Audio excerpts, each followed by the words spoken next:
Good evening mga ka-agri, andito tayo ngayon sa farm. Binisita natin. So, check natin yung mga pailaw natin dito, tsaka yung dito sa brooder natin. Kasi namatayan tayo ng mga chicks. Kunti lang naman. So, check natin kung ano yung nangyari.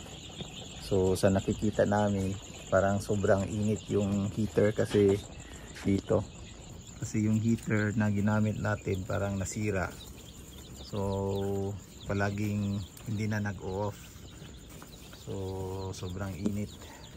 So namatayan tayo ng 10 day old chicks dito.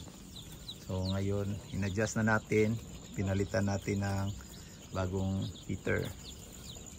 So okay naman so far dito. Ito yung mga week old na natin dito. Ayan. Saka dito yung week old natin.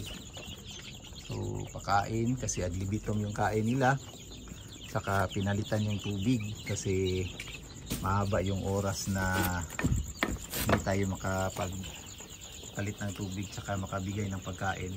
Alas 9 ng gabi ngayon.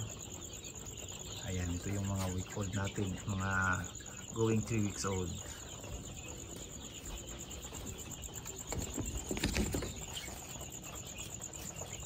Long.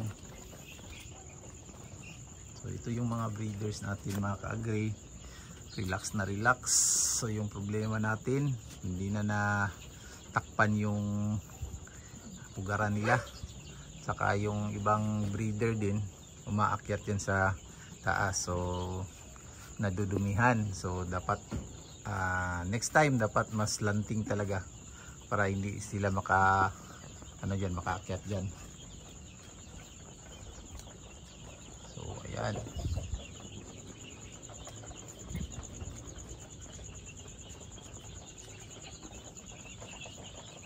Okay.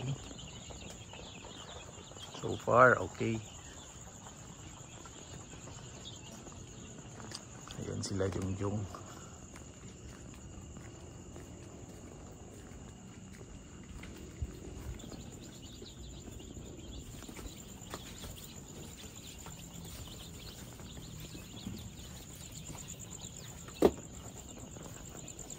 So may ginawa tayong kubo dito mga ka-agri. So si Jungjung lang yung gumawa nito. Saka si Lunglong. Ayos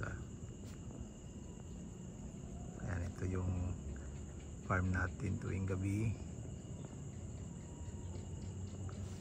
Very peaceful.